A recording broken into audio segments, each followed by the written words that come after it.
And the District of Columbia recently became the first jurisdiction south of the Mason-Dixon line to grant marriage licenses to same-sex couples.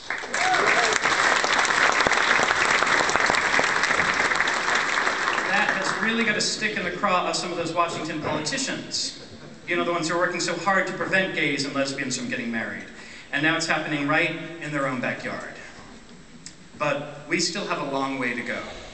Unfortunately, the majority of Americans still seem to agree with President Bush when he said in 2004, "Government, by recognizing and protecting marriage, serves the interests of all.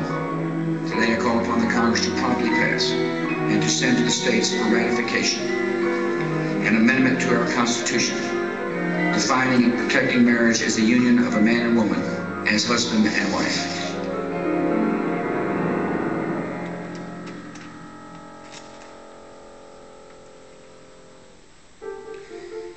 It kind of makes you wonder, is there really such a thing as a fundamental right to marry?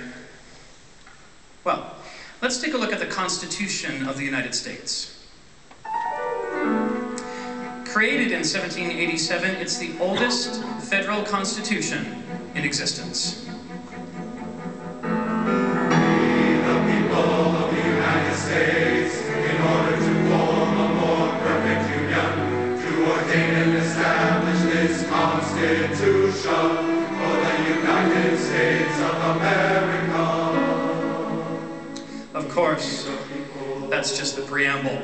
Sort of a legislative overture. Things get really interesting when you get down to the 14th Amendment. A state shall not deny any person of life or liberty, nor deny any person the equal protection of the law.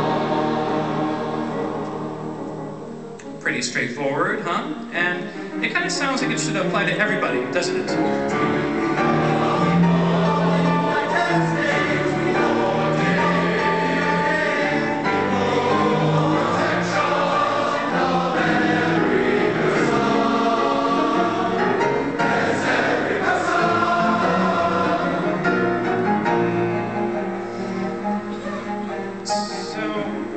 Let's take a look at the judicial case histories on marriage. All of the decisions handed down by the Supreme Court regarding the right to marry. Some of these are pretty impressive, like this one. In 1942, the state of Oklahoma proposed the sterilization of habitual criminals. The state argued that they were attempting to prevent criminal traits from being passed down through generations. Well, the Supreme Court ruled that such a law would violate the 14th Amendment. The court writes, "We are dealing with legislation that involves one of the basic civil rights of man. Marriage and procreation are fundamental to the very existence and survival of the race." And here's a famous ruling on interracial marriage. In 1958, a black woman and white man residing in Virginia were married out of state. When they returned to Virginia, they were convicted of violating that Commonwealth's ban on interracial marriage. They were sentenced to 1 year in prison. But the Supreme Court overturned their conviction, saying, "The freedom to marry has long been recognized as a vital personal right. Marriage is one of the basic civil rights of man, fundamental to our very existence and survival."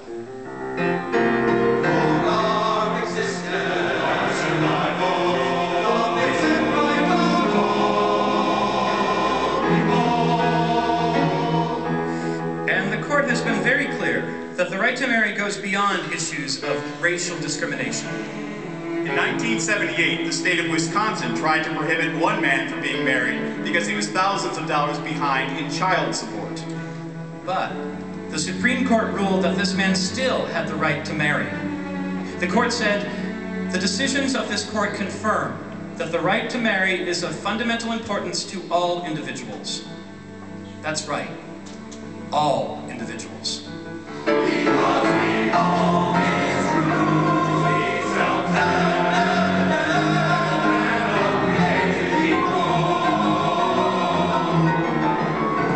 So, all of these decisions would seem to lend support to one conclusion, that marriage is the civil right of all Americans, and yet it's not, at least not in practice.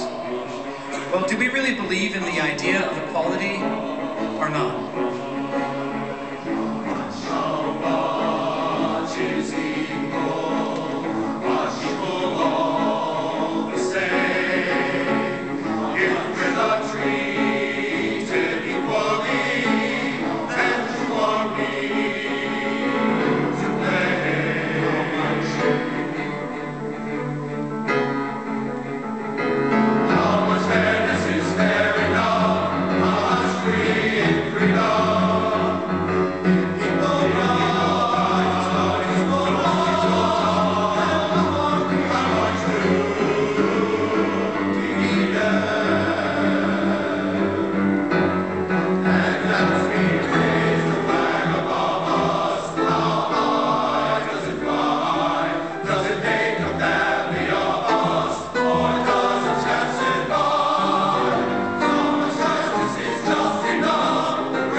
It's my pleasure to introduce David Wilson and Robert Compton.